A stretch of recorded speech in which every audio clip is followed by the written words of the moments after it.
सोलापूर शहराचे ग्रामदैवत म्हणून ओळखले जाणारे श्री सिद्धेश्वर मंदिर हे महाराष्ट्रातील सर्वात प्रसिद्ध आणि ऐतिहासिक शिवमंदिरांपैकी एक आहे।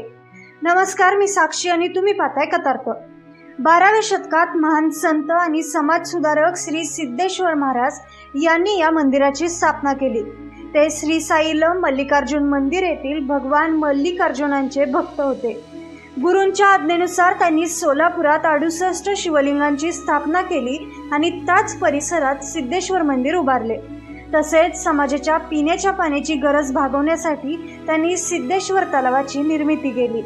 या मंदिरातच त्यांनी इसवी सन 1167 मध्ये संजीवन समाधी घेतल्याचे मानले जाते।